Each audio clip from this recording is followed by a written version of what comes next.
Just testing the levels here. I'm gonna get louder real quick. Okay, yeah, it's working. My first car was an '86 Mercury Marquis. And it's like, how the fuck did my parents let me go out driving in the winter? I mean, I'd get into skids because it was a rear wheel drive. I'm getting into skids on Main Street in Crown Point, and like, I got my car stuck behind Maryville Football Stadium because I took my girlfriend back there to make out, and like, but you know, we used our problem-solving skills. I sure as shit didn't call my parents to, you know, call my buddy's mother to find him and send Tom out here to dig me out. Make sure he brings a shovel. Yeah, tell Tom to bring a shovel and some cat litter and maybe a piece of cardboard. Cardboard so I can get in the car. But like, we made it. You know, we've survived, and I think I don't know. We did a lot of social shit too, like the rock and roll band stuff. So, would you state your name and then state you're aware that I'm making a recording? My name is Chris Schlesinger, and I'm aware that you are making this recording. And you have a story about losing your job because you went and saw some local punk band. Maybe you could talk about that. Yeah, that was my first job. I was at the Hobart Elks Lodge. I was a busboy, 15 years old.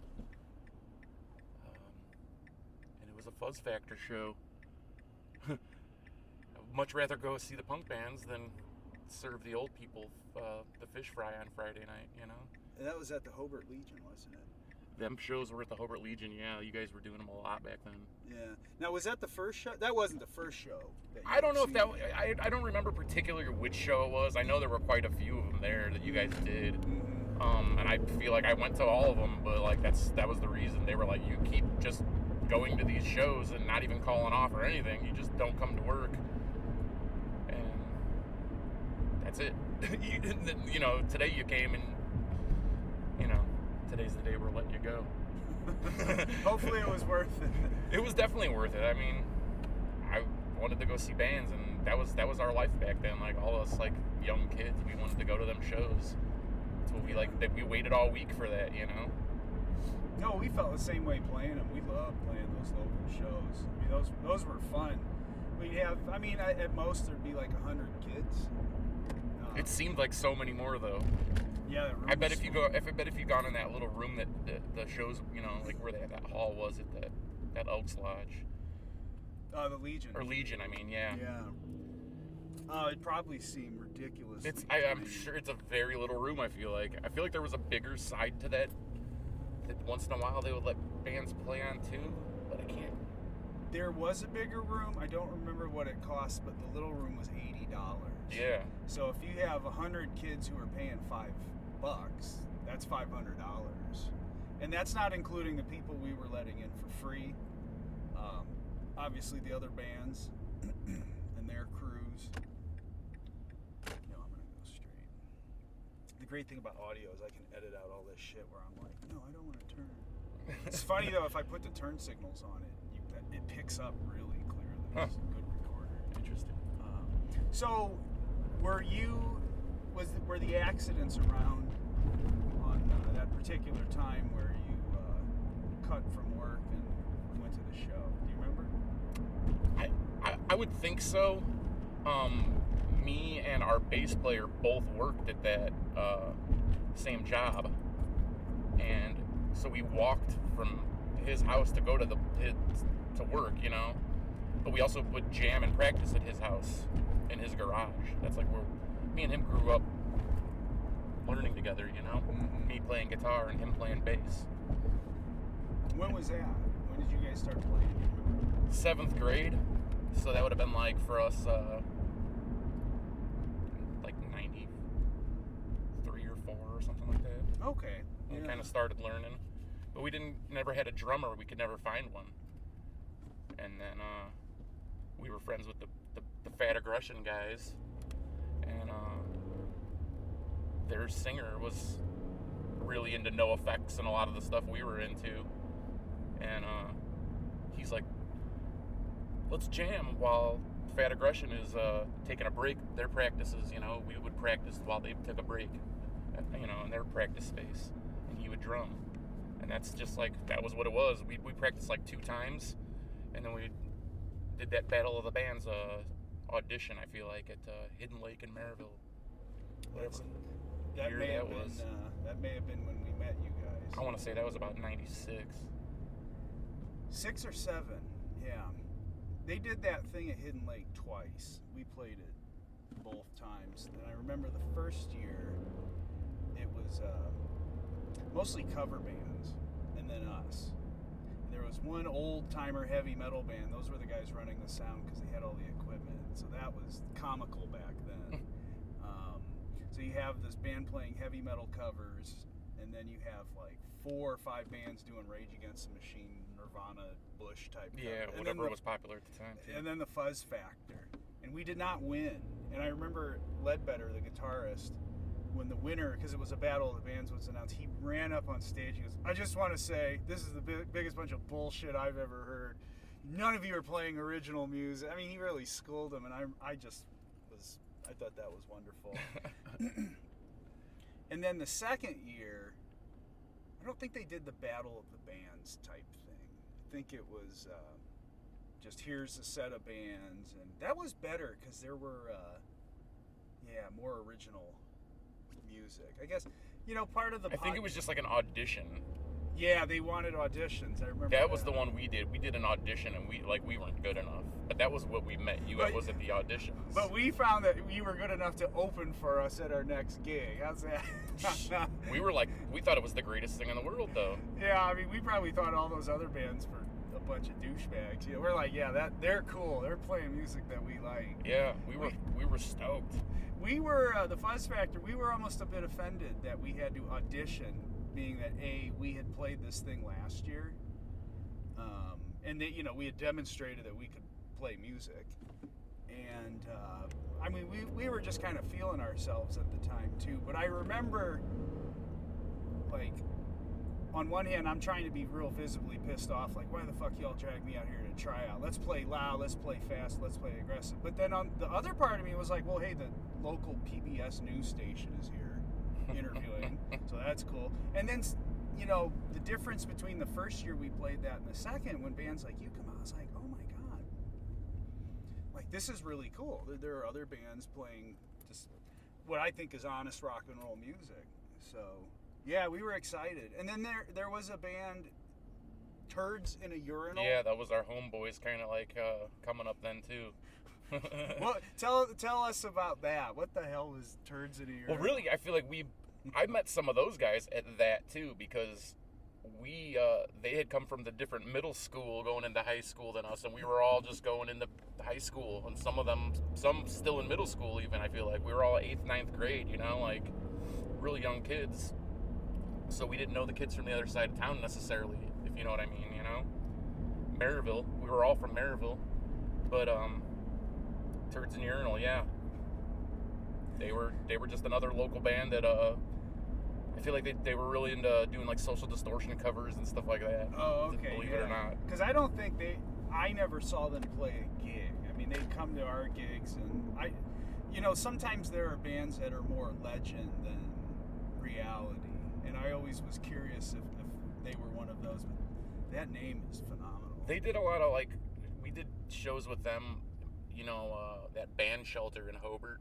Oh, yeah. So there was a couple guys from our school that also would set up like little things there once in a while with some of the local high school bands, whatever bands were in our high school at the time,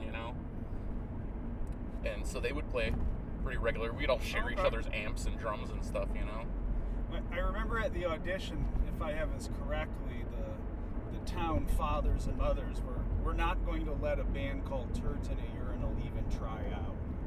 Do you remember that? It's all real fuzzy now, 25 years. I can't say for certain, but it sounds like it's probably not far from the truth, I just remember we found that very funny, that name. And yeah, because then they started going by TIAU, just the abbreviation. Yeah. And they even made, I feel like one of them made T-shirts in a graphic arts class, and it said TIAU, and it had like a picture of it, Was there a turd in a urinal? Was there a real life story behind this? I don't believe, not to my knowledge. I mean, you'd have to ask one of them. I mean, I've, in my working career, have had to do janitorial service at different times, and, you know, I've seen turds in a urinal, and It's been done. and I just don't know if there's a particular story tied to their name. Yeah, I just think back, well, rock and roll, man, you know. We're thinking like, you know, Get the gloves these are like bleach. these were like 15-year-old kids that made that name up too at the time, which is pretty clever. Well, you know, and that's another interesting thing, because the Fuzz Factor, we were, you know, 20, 21, and then you guys were like 15, 16, and it was cool. In punk terms, that's the new generation, really. You know, generations happen within a couple of months or years rather than 30 years. Yep. So I always thought that was, you know, it was cool to see folks younger than us who enjoyed the music and were taking influence from it. Well, yeah, you guys probably some of you guys go to Maryville High School, right? I did, yeah. Yeah, I mean, and most of us were from Maryville, but that's the thing. That's the generation gap. We didn't know each other because 95, I was 2000 when I graduated. So like, it just separates it that much, you know. Yeah. So when I went to Maryville High School, there were really nobody was listening to punk music. I mean, maybe one or two or three kids who liked it but weren't really punks at all. And then I would say, you know, after Green Day got popular, it was a little different. Yeah. And it was cool. The kids who were younger and into it, that was cool. But the kids who were in my grade and starting to, quote, get into it, I just couldn't believe that. Because, like, I literally got made fun of my sophomore year for listening to the Ramones. And then my senior year, the same kids are like, well, what Ramones album should I buy? You know, we'd make shit up. Hey, did you hear about the new Green Day album coming out? Kerplooey? Like, we'd make up fake names and just take the piss out of people. But yeah, I mean, I think a lot of people, I think punk rock especially is so ingrained into culture. You know, you see Gen X aged parents with little babies in Ramones t-shirts and Sex Pistols t-shirts. Even and all taking that. them to like some of the concerts, like the festivals Going and to stuff. concerts. And I mean, I gotta say one thing, like, my parents never hated punk music. They certainly had to hear enough of it coming out of my bedroom. And I mean, there was stuff they liked more than others, but some of it they really liked. And I never had to fight with my parents about being a punker or anything like that. But it just wasn't very popular in the early mid-90s. I mean, grunge was a little more popular, and you could get made fun of for being a punk. I mean, punk was almost synonymous with dork for a little while. Like, wow, you're not even hip. You're not even with it. That's as, you know, lame as yesterday's stinky socks or something. Me and some of my friends kind of like started at the grunge, though, I feel like. But we were younger than you guys. We were in 6th grade when Nirvana came out, you know? And that was like... It was really influential on us, you know? We were just going through puberty and stuff. Well, yeah, there's no doubt, like, Nirvana... I had never heard of any punk bands, though, before Nirvana, you know? That kind of was punk to me in the beginning, I think. Yeah. I mean, I remember when the video debuted, actually. And because me and my sister, you know, you come home from school and MTV would, this is early 90s, they'd actually have it fairly mixed, you know, white music, black music, music that guys were into, music that the girls were into. And then they'd debut videos around, you know, prime time hour, and that one was just like, whoa, there is nothing else like this. We'd had a sense music was going to change because the year 1990, with it being a new decade, you know, bands were taking on different sounds. I mean, even like Van Halen, that For Unlawful Carnal Knowledge album, it's got a different sound to it than their previous ones. Anthrax, that Persistence of Time album, which I still love. Like, you got a sense things were kind of changing and things would get shaken up because all that butt metal was getting pretty obnoxious. Yeah. Or at least from the perspective of people who wanted to play music, it was just cover bands around here. Like, folks who were my age and a little older, they were all playing covers. And we wanted to write our own songs, even if they were stupid. So the Axidents mean, you were a rare breed in the sense of you guys were writing your own songs. Yeah, we were writing our own songs. We do like some covers too, just because it was easy for us to do with little amount of time to practice. We can all learn a song on our own and just play it. But writing the originals was like what made us, I don't know, original, you know, I guess. They were corny 3-chord progression songs, you know. Yeah. Do you remember any of them? Man. I don't. Yeah. I find I don't necessarily remember all the Fuzz Factor songs. There weren't a whole lot of them, but Same. some little bits I remember, passages and melodies and things like that. They're knocked out a few catchy tunes. Oh, you guys' tunes, I feel like if I heard it, like as soon as I heard it, it would come back to me too, you know what I mean? Oh, I got Unfortunately, our Axidents, we didn't have recordings. I don't think. Maybe a VHS of us playing. I'm sure there probably is that. Well, I mean, that's a huge difference between today and back then. It was actually really hard to get yourself documented. Unless somebody had a video camera, you know, none of our families. We were a middle class, working class family, so that was a bit out of the price range. I still have all my old recordings from all my bands. I mean, we'd set up a jam box and I feel like we did do that once, but I couldn't. If you haven't seen that tape in, 20 years or something. Man. But, I mean, all I listened to back then was pretty much just punk music and Johnny Cash. That was about it. What about yourself? What was like, a 15-year-old in 96? Yep. Yeah, what were kids listening to at that time? I feel like it was all the kids I was hanging out with in high school, our group of friends, it was a lot of the Epitaph bands and Fat Records and stuff like that, because that was what was a lot accessible. You had that like Blockbuster Music or Warehouse Music or whatever that store was over there, in Maryville, and they had a little punk section. So whatever their CDs were, everything from NoFX but I feel like the Descendants was like something we were all real big into early on. It like really stuck with most of us. Yeah, there was one kid even calling himself Milo. Yeah, that we called him Little Dan for quite a many years later. Yeah. He's a lawyer in Chicago now. That's funny to see where people go. Yeah. I became a teacher. I still talk to him occasionally, Give him a what's up every here and there. Or see him at a concert even. So how would you describe going to a local show for somebody who, wasn't part of that culture or wasn't there, maybe wasn't even born yet? For us, it was like pile bunches of us up in a van to get there. Like,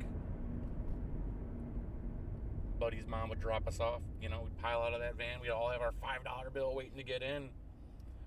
Pumped, Maybe an extra $5 bill to get a CD or a shirt if somebody had one, or a cassette, really. I feel like that was more the thing back then. Some of the bands did, some didn't. Sometimes you'd get a sticker. But you'd always go home with a big old smile, like sweaty. It was a good time. Cramming a lot of people into a small room. Bunch of sweat, jumping around. It'd get hot in there. But nobody cared. It was fun. Yeah, I seem to remember, there being a good mix of guys and girls. Oh, yeah, totally. It wasn't all just dudes, which, in the heavy metal scene in the 70s and 80s, it was always just dudes. And I feel with punk, it was much more diverse. Yeah, everybody was allowed. Yeah, that's the thing. And we tried to keep that type of climate. We weren't a band that was gonna, put a swastika as some kind of shock value or anything like that. And I think we made it clear, we weren't a political band, but we weren't gonna tolerate, Nazis or people grabbing women or shit. Although that shit did happen. Usually those guys get a pounding. But I don't remember violence at our gigs or anything like that. No, never. Maybe, once in a while somebody might get like a bloody nose or something, but it was like an accident, Yeah. These kids jumping around. Yeah, I remember It's at always a in good show- spirits.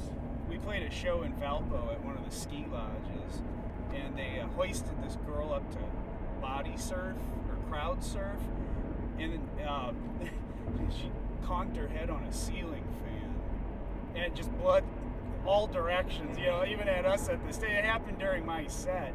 And I was like, oh, hold on, stop the music. Is she okay? Get her off to the side.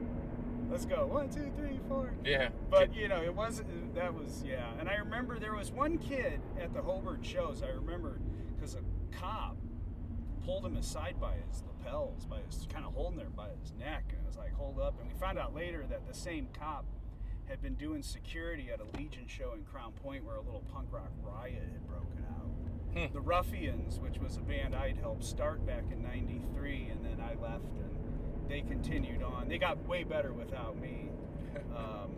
But yeah, they and their audience kind of went after this cop, and they videotaped it. I saw it. It was fucking hilarious. I mean, this guy was cornered, and they all just started trashing the place. So that ended shows at the Crown Point Legion. And thank God the internet wasn't really prolific then, because think about it today, that news would be all over, and no Legion halls would hold shows. We were still renting in Hobart because we didn't cause trouble. We cleaned it up afterwards. It was noisy, and they found it more funny than anything. But I do remember that one kid. It was the same cop, and he pulled him out. And then I think what happened, the kid, he did this right in front. He came up while I was singing, and he stuck a safety pin through his tongue, and then fucking just hocked a bunch of blood in my direction. And it's like, oh Lord, I guess that goes with it all. But yeah, the cop fucking pulled him out, and then we're like, hey, calm down. Don't, if you're gonna kick him out, just kick him out. You don't need to fucking do that, because that room's packed with aggressive teenagers. Yeah. I mean, I don't care if it's a cop with a gun. Those kids will fucking kill him. Not gonna happen. He never worked security for us again. I could tell you that. But no, there was never any violence at any of our shows or any. No. Like the all ages shows, because that's probably what people should understand too, is we were doing all ages shows, because most of the live music was in bars. Did you guys ever play bar shows, or were you not? No, we did not. We never. I feel like most of our shows were at that hall. Yeah. You'd make more money with the all ages because you'd have a bigger crowd, you could sell merch, and kids would buy that. At a bar show, everybody's money's going to alcohol. We never even got as far as having. Well, I take that back. One of the dudes from Fat Aggression made Axidents t-shirts in his graphic arts class for us, but I feel like it was done after our band had kind of membered or whatever. Lifespans in bands were short. I mean, I guess the Fuzz Factor were the grand old daddies, and we existed. I was in that band for, it was 2.5, 3 years, something like that. Was that it? Man. Yeah. It seemed like so much longer. It does. It lasts in the memory, kind of eternal. Yeah, I guess I always just keep going back to the fact that, like, we were making our own music, and I've always believed that bands are a very democratic thing, and especially the Fuzz Factor. I mean, we consciously organized ourselves as a democracy. We didn't have a single leader.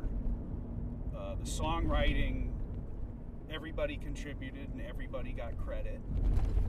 Usually there would be a single person. Did you guys write your songs all in a room together, or did somebody come with like an idea and then Usually somebody would come with an idea. Like a partial song? Everybody would come up with ideas and bring them in. So Mix them together? And sometimes we would take his idea and pull it together. So that was the most fun aspect of it. Yeah. Looking back on it now, I mean, knowing that it wasn't any one person's band, and I don't think we ever had those types of struggles like that. It just after a while, like, people weren't coming to shows, and you get tired and other opportunities. All right, let me run in. I'm gonna stop this. Gotcha. Someone's calling me. Oh yeah, this is that Canadian label, Yeah, right? Yeah, right. Yeah. I remember that. Yeah, so we, I guess there was a kind of a progression in punk bands where, you play a show and then you make a demo cassette and then you make a website and then you get on a little compilation, and then you're going to have to move those because the sun reflects in my eyes. I understand.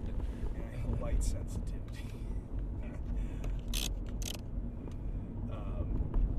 Yeah, we kind of progressed along with that, but the Fuzz Factor, we put out a CD before we put out a 7-inch record.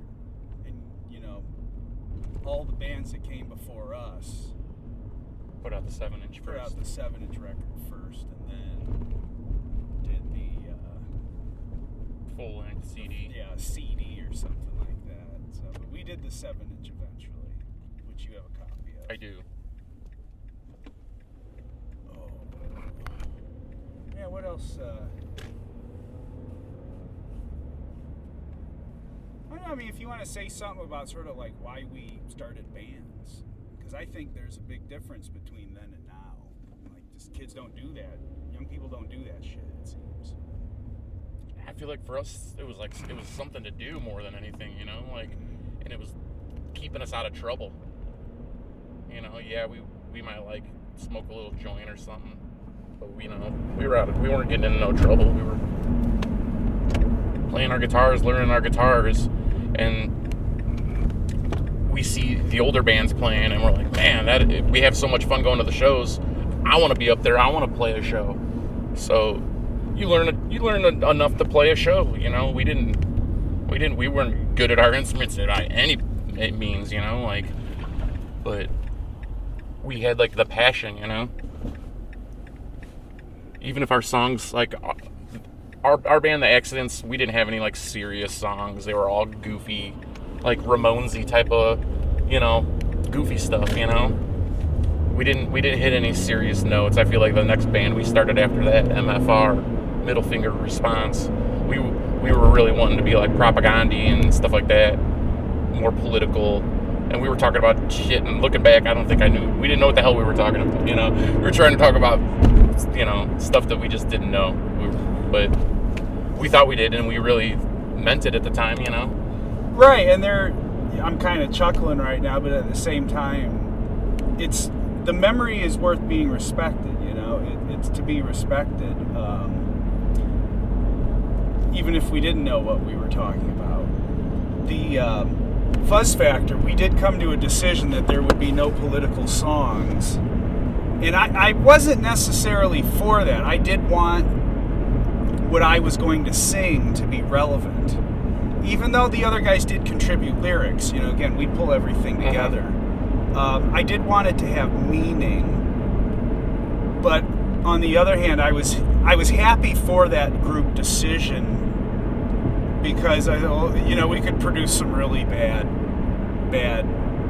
like low quality ideas and music, and I'd always tried to work the politics of everyday life into what I was writing. Most of my songs were from the perspective of characters, though, and not what I felt. I don't even know if I wrote any songs that would actually describe how I felt about something. They were always stories, told from different perspectives, and that's the fun of it.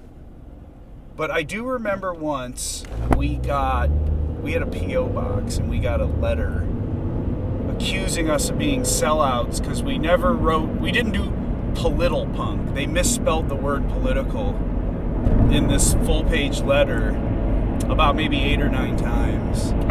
And so what we do before practice, we would read that letter aloud, stating the word political. You guys never play political punk, and we just start laughing, and then we'd play our music. But you couldn't understand the fucking lyrics anyway, and you could never hear the singer over the drums, especially at the Legion Hall. How would you describe the sound in that room? It depends where you stood. Really? Yeah, definitely. Oh wow. Because it wasn't like everything was getting mic'd up and running through a PA, like what was the vocals going through like a PA maybe, Like maybe sometimes we never had a PA, but other bands would.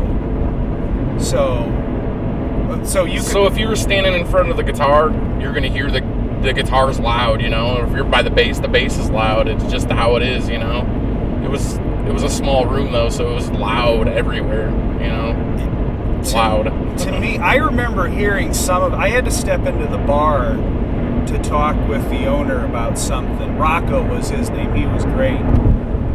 And I made a comment to everyone in there. I said, is that what this shit sounds like to you all in here? And they just started laughing. They liked the ska band. They liked Race Car, though. Because you could hear the jingle jangle beat, the offbeat of that. So, we kind of like that. Yeah. They didn't mind. They were making money, and we didn't cause any trouble. And like I said, we cleaned up. It was fun. I remember one time, because there was a maximum occupancy, and Rocco would always kind of remind us of that, just to be clear, that we were paying attention. And after one particularly well-attended show, I remember the guitarist comes up to me and said, we must have had 120 kids packed in here, and Rocco was standing right next to me. And he looks up at me, because I think the occupancy was 80. Oh, I believe it too. And we really did have 120 kids at that show, because again, I counted the money. And that's the kids who paid to get in. That's not, you guys didn't pay to get in. The other bands didn't get paid. So we'd let some of your friends in, and whoever's going to run your merch table. So we probably had 140 kids in a room of 80. And he shoots a look up at me like, all right, boy, explain yourself. And I said, Rocco, we're all capitalists here. And he just started grinning from ear to ear. And he goes, occupancy is 80. How big do you think that room was? Like, man. I mean, it's shit. Probably like 20 feet by 30, maybe? Yeah, that's what I was going to say. 20 by 30 or something like that. It was not very big. I can't picture it, but I know if I were to go in there now, it'd probably look tiny. Yeah. It'd probably look like the size of my dining room. Like the size of somebody's living room or something like that, yeah. Yeah. We may have to do that one day. Do a field trip. Yeah. But it would just sound over like on Linda Street. Linda Street, yep. I remember walking around with you guys, putting up little flyers on stakes in the people's yards, like this way to the show, like an arrow on it. And you guys were drinking a beer, walking around. Oh no, was I really? I don't know. Yeah, you guys were 21 though. We were the 15-year-old kids. We were just oh, they're so cool, I remember that. It was some funny shit. We'd sneak beers. You'd like to get a little lit before shows, but not too crazy. No. You guys always were on point when you played. We practiced 3, sometimes 4 times a week. We just love to play. I mean, that's the thing. I was reading Gene Simmons' autobiography, and he starts out, well, I'm going to tell you I never played because I loved the music. I played to get women and money, and anyone who says otherwise is a liar. And nothing against the women and the money, but I loved playing original music, or the kind of covers that we like to play. Yeah. I mean, that whole process and being in the recording studio, I loved it. And then the live, all ages DIY shows that we would do, that we were in charge of. Because I remember we'd have some shows that other people would stage, and they'd be so bad at organizing. They'd come up, oh, well, we only got 5 minutes for you guys to play. Fuck you! And we'd play. We would set up and play for 5 minutes, and we'd jump around and be obnoxious, and fuck this gig, we're playing another song, 1, 2, 3, 4. Play 3 songs in 5 minutes, tear down, and go home. That happened too often. People just, we were real organized, and we took it very seriously. And I know that young people do other things with that same level of seriousness. I just don't think you see rock and roll bands anymore. No, I don't think music in general. Yeah. When I taught in Chicago... despite genre, go ahead. When I taught in Chicago, I'd occasionally have students who were trying to break in the hip-hop industry, and we'd talk about recording and professional music and all that, and they had it worse than we did. Because they've got every level somebody trying to exploit them. An engineer, quote unquote, a producer, quote unquote, a manager, quote unquote. And we were kind of all of that. But we also had a scene. We had this larger punk rock scene. And that's something maybe you could share some comments on. The internet existed, but it hadn't been fully adopted yet. it existed, but it wasn't much. It was like, I feel like, was it like angelfire.com or something? Everybody would build their little like homemade websites if you knew how to do it. One of your friends, somebody knew how to do it. And that one friend would make your band's little website. And I feel like there was one that was like just dedicated to like Northwest Indiana and South suburban Chicago punk, ska, and indie rock, you know, maybe even a little bit of like metal, kind of like, you know. The early days of the internet, it really was a boost, I thought. It brought people together. And, you know, now we look Not everybody had a computer. Right, yeah. Or nobody had, there was no cell phones then, but yeah. Pagers maybe, you know. People had beepers then, and... I remember the Chicago shows list. I think that would come out every, like, Thursday or something like that. And that would have damn near every show happening in the region. I think the Fuzz Factor got a cut. Yeah, we played it off the alley in Homewood. That was like, my mom would never let me go to Illinois. I was too young. Really? I'm so sorry. So you never made a show at Off the Alley? No. Oh, shit. It means I can't ask you about it. I know, it's a bummer. Believe me. We got You're there not the late. first person to try to have a conversation about it with me, and I'm like, I never made it. You know, some people definitely remember it, and some people don't, and were very unaware that there was a punk rock mecca in the South I suburbs. knew it. We knew of it, and a lot of like the thing with a lot of my friends were like a year younger than me, so like they hadn't gone either, you know. Mm-hmm. So our little clique, we were just shy of making it to those shows, but we knew about it. Yeah, and You'd go to S&J Stereo in Highland, and that guy would always have every flyer for every local show. Mm-hmm. So that was like another place that you'd find out about shows. So did you guys do much with the internet then, with the Accidents? I don't think we did anything with it, honestly. We just, I think, just were on there and looking at your, you know, other people's shows, you guys and whoever else's. I don't think anybody, our band, I didn't have a computer. Nobody in our band had one. Right, back to, you know, the sort of... So it was like whoever's house you could go to just to look at other stuff. Your friend who was middle upper class, right? You Usually, know, yeah. Yeah, we had a computer, and I learned basic HTML, so I built a site. Or somebody whose mom was a teacher had a computer, you know? Yeah, but you mentioned, like, we're putting signs up around the venues and, like, really putting flyers in record stores, and even, I remember bands going to the mall and just handing out flyers. Them out. That's how you did it. And that's and a somebody good would habit. actually take time and make that artwork for that flyers. Like, somebody would take magazines and cut them up or draw their original artwork and add it to different things.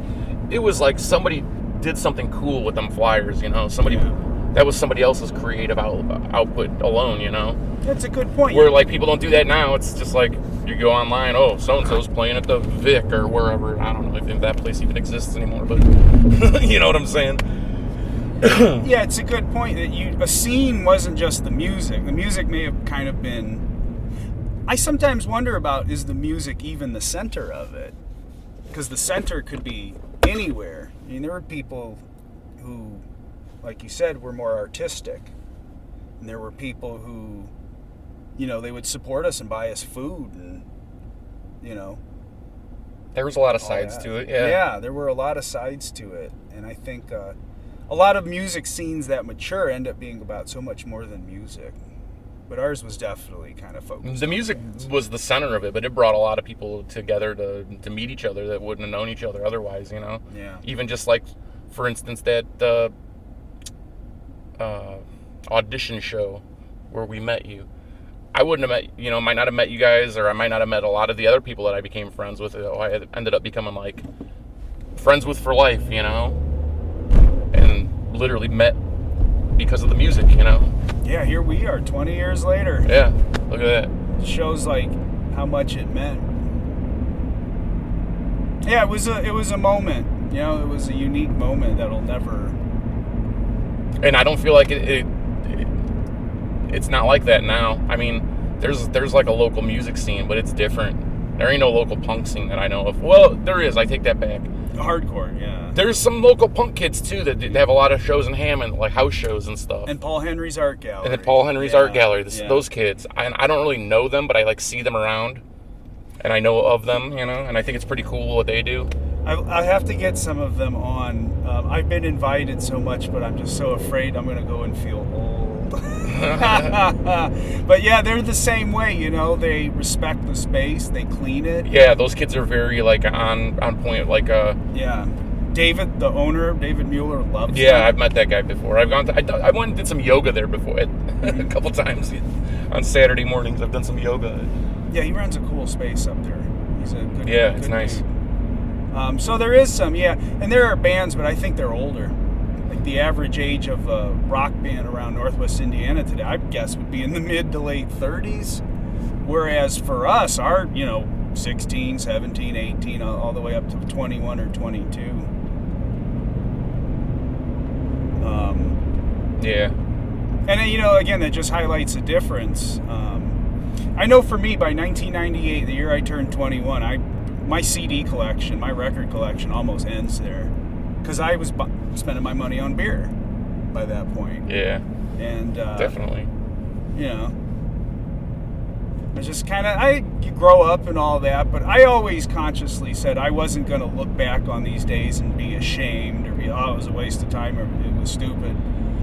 And I honestly do believe that, okay, sure, maybe it's just, it's inconsequential 3-chord rock that everybody was playing everywhere, but we organized ourselves, right? We were doing what we wanted to do, not what,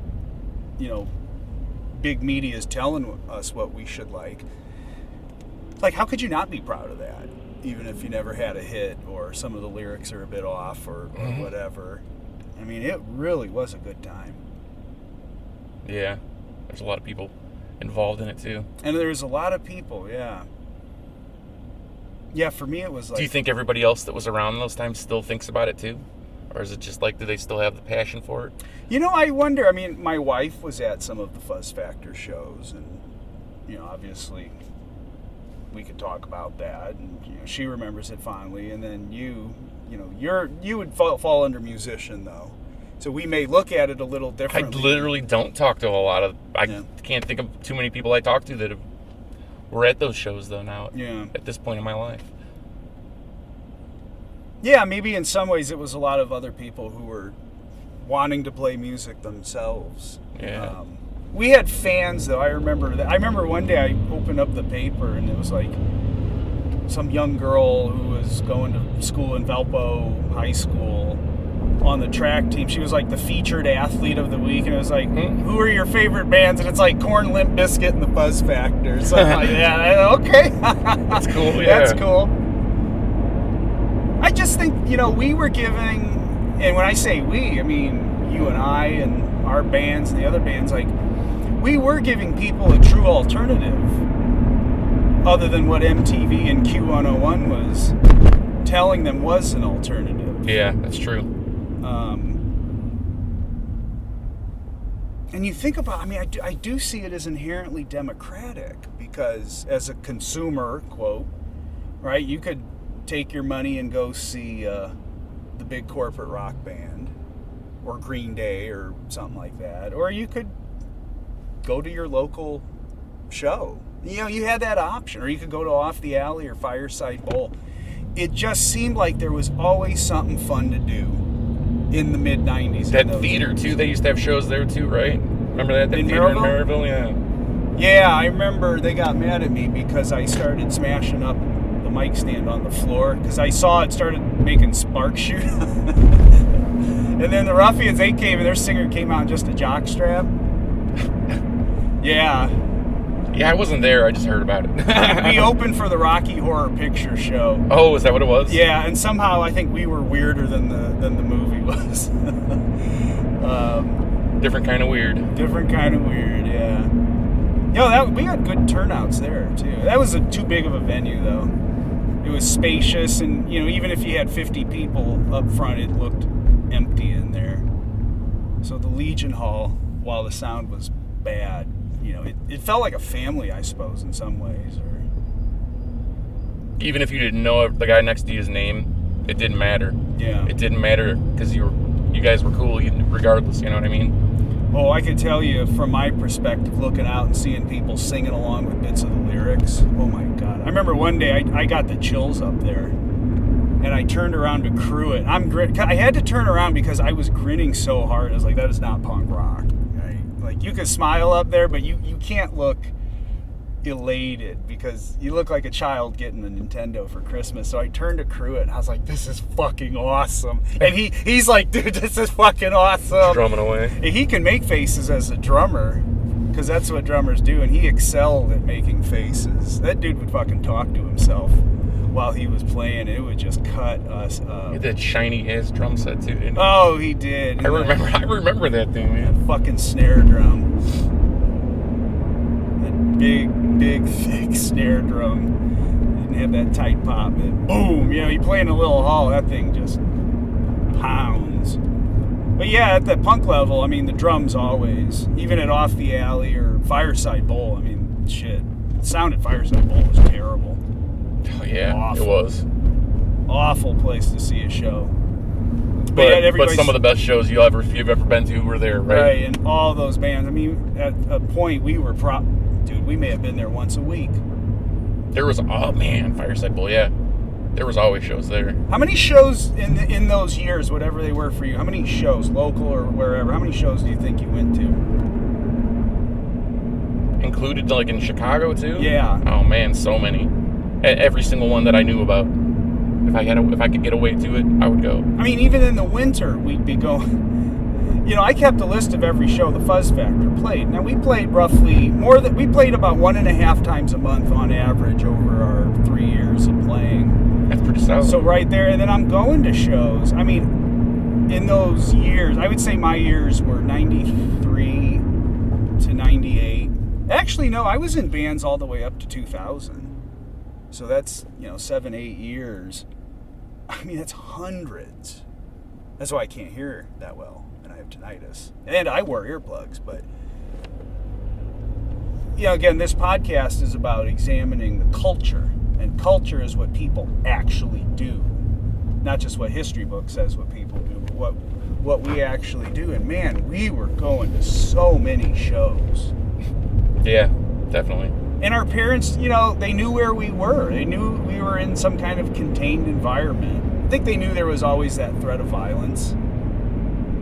And there was at Chicago shows. Definitely, there was always. It was harder to get my parents to let me go to Chicago shows. But once I started going and they started seeing that, like, I was coming back safe, I was, sober. Yeah. You didn't reek of booze or anything. Well, I might have. Yeah. Well. But... that's a whole nother story. Yeah, we didn't. Even at 21, we'd make sure somebody was a designated driver. Oh, yeah, definitely. And we didn't. It wasn't worth it. I mean, literally, you're going to fuck your life up and you ain't going to be going to shows or playing no more. I think we understood that. It's not to say we were perfect all the time, but Joe Strummer had such a great quote. He said, "Punk rock is a reminder that it's better to be alive than it is to be dead." And I do agree with that. Even though life sometimes can be challenging and frustrating, you put that short, melodic, heavy song on, it's like, fuck these people that are giving me trouble. That's what I loved about punk rock. It was about having the courage to just stand up and say, fuck you. I won't do what you told me. The only people that listened to Rage Against the Machine when I was in high school were the jocks. Really? Yeah, none of the... maybe different for kids a bit younger, but people my age, it was the football team. And so us freak kids, there's no fucking way we're going to listen to a band like that. Yeah, it wasn't like that when I was in school. Yeah, you guys were into that? I'm into it more now than I was then. Yeah, but me I too. had my friends that were... they were into it, but they were more like the dudes. They were into like... turn here? The next one. Okay. Oh, I see. That's not even a street. No, that's like it's just a bunch of tree branches. It's that one right there. No, I don't know what the jocks listened to when I was in school, honestly. It changed. Music changed. It did change a couple of times in the 90s. Pretty frequently. Yeah, by 1990, that hair metal and the butt metal, as we called it, we were fed up. That was just not reality, and it didn't speak to us. And then Nirvana. And And then Nirvana got passe and too popular in a way, right? Yeah. And then so like Green Day, and then they get big, so it's like, well, who's playing in the next town over? You know, it really was getting to that kind of level, and yeah, no, it was good stuff. Learn one band from another. We used to learn the bands even from the CD. If you like the band's CD or record, you look at the thank you list, and that tells you, you know, other bands similar. Yeah, that's I would read stuff that way and be like, I got to go check this group out now. Yeah. So yeah, we can kill That's it. how we used to do.